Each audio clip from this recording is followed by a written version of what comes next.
Hi everybody, welcome to Country Girl with Kathy Jarvis. And today we're going to talk about aphids. They say that good things come in small packages, but so do bad things. And one of those things is called aphids or plant lice.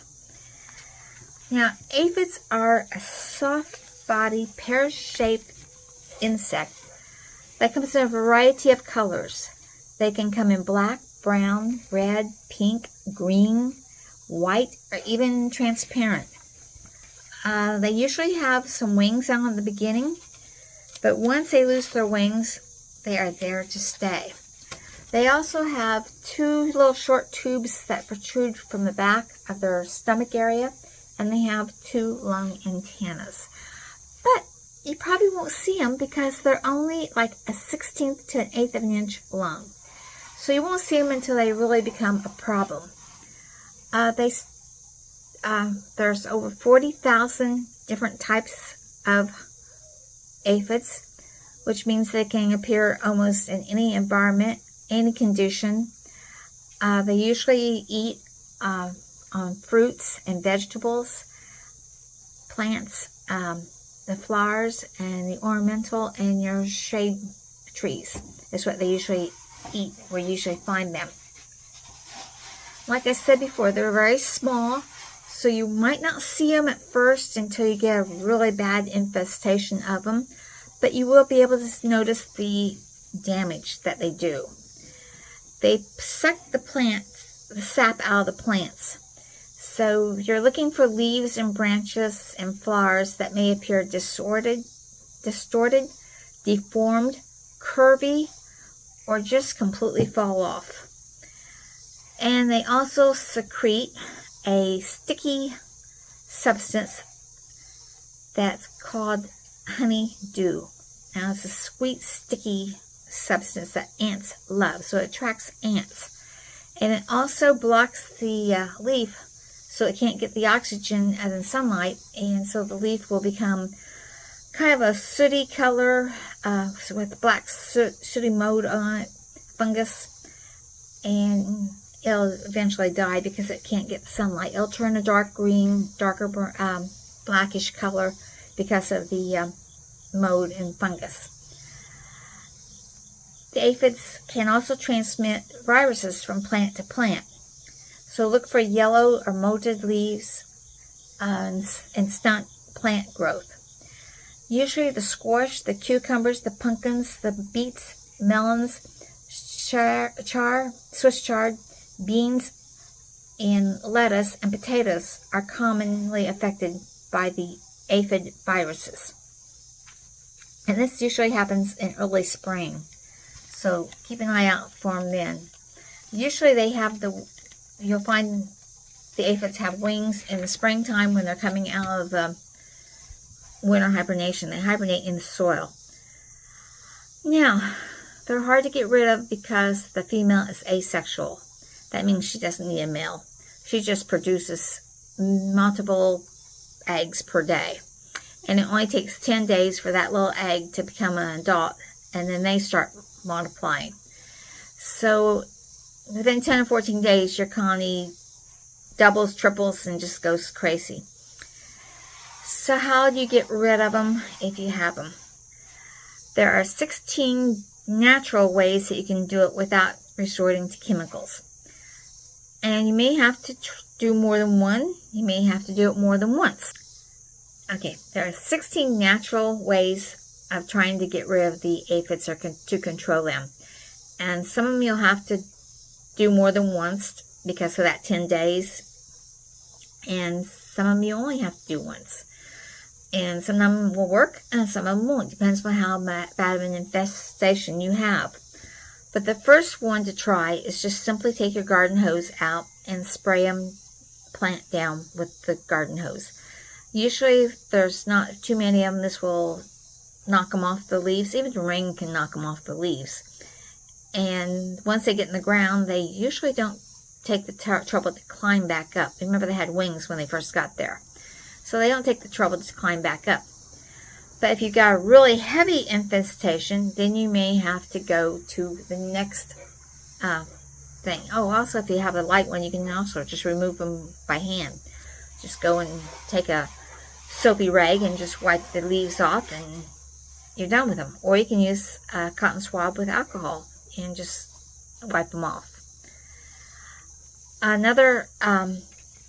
The third thing you can do is that you can use a combination of 1 peeled onion and 1 clove of garlic and a teaspoon of cayenne pepper. Mash that all up in a food processor or something. Add 1 quart of water. Leave that steep for an hour, and then strain it through a strainer. And add 1 tablespoon of dish soap and spray that on your plants. If you keep this refrigerated, this will last up to a week and still be potent enough to kill the aphids. So you can go that route.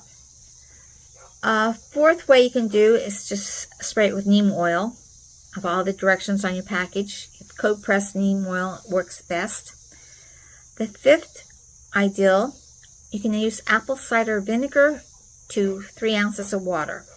And this also works on fleas too, to get rid of fleas. But you have to watch out.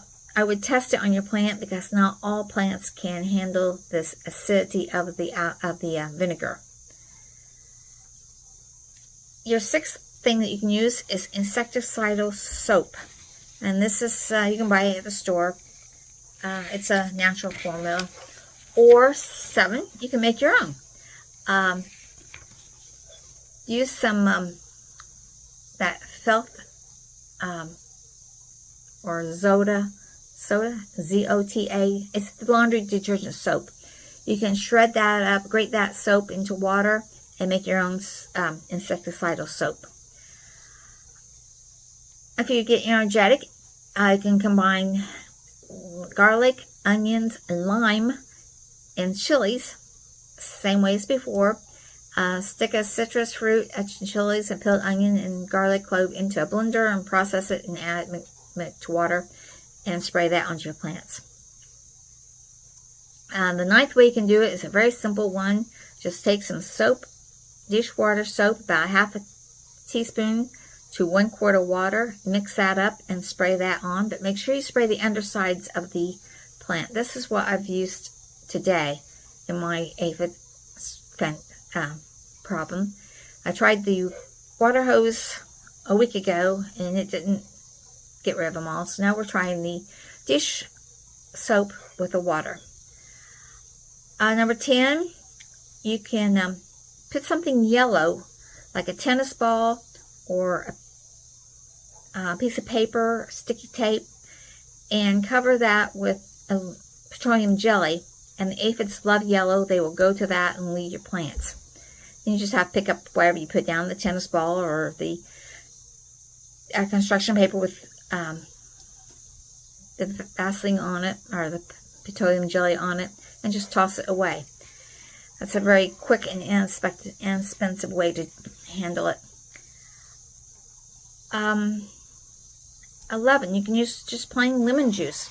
Remove and boil lemon rinds for about 30 minutes and then squeeze the lemon juice out into a spray bottle and squirt that onto your plant. Number 12, BT. Any type of BT will usually take care of it. 13, I already said about rubbing alcohol you can use. 14 is to remove any part of the plant that's affected. Just take the leaves off. You know, if it's not too many, just pull them off and be done with it. Just make sure you take them out of the area, put them in a trash bag. Do not compost them, just get rid of them. 17 is to use natural insects. Ladybugs are especially good. You can, if you plant dill or white carrots or yellow, anything that the ladybugs like, you can bring them in, and they love to eat aphids. And the last one, which is 16, is to use mineral oil. It's also known as the horticultural oil. And you usually, Monterey sells it. 80% mineral oil solution. You use 2 to 5 tablespoons per gallon of water, and use that. It's non-toxic to fish, and it's not harmful if you get it on your skin. So those are 16 different ways that you can deal with aphids. And remember, if you have aphids in one part of your garden, if you're wearing gloves and stuff, make sure you take those gloves off. I've even gone, if I have it in one greenhouse, I will not go into the other greenhouse without changing clothes completely, because I don't want to spread the aphids from one greenhouse to the other. So always be alert as to what you're doing next. Sterilize your tools if you used to cut the infected parts off. Anything that you do take off, make sure you put it into a trash bag and seal it and get rid of it. Get it off the property. I have a little helper here. And get it off your property. Just remember to use your common sense and keep them from spreading to other plants. So, I hope you've learned something. Don't be like so many people, especially new ones, that don't know how to get rid of them and they think their plants are gone. Remember, you can still use the fruit or the plant. You can still harvest them. It doesn't hurt the plants. It may have some of that sooty mold on them or fungus, but that just washes right off, so you don't have to worry about that. So you can use the crop. You will get less crop if you don't get rid of the aphids, but it's not going to ruin your complete crop. So, hopefully you've learned something. Hopefully you don't have to fight the aphids, but if you do, you have 16 different ways that you can do it without using chemicals. So, remember, dream big and follow that dream, and I'll see you in the next video. Hello, Dexter. Bye, everybody.